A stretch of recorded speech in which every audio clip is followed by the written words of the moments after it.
Molt bon dia. Avui des de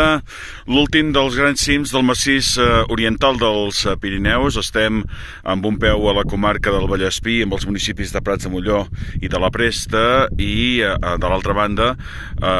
Setcases al Ripollès, amb una vista magnífica des del cim del Costabona, 2.465 metres d'alçada, i que ens porta una vista esplèndida sobre aquí davant el massís del Canigó,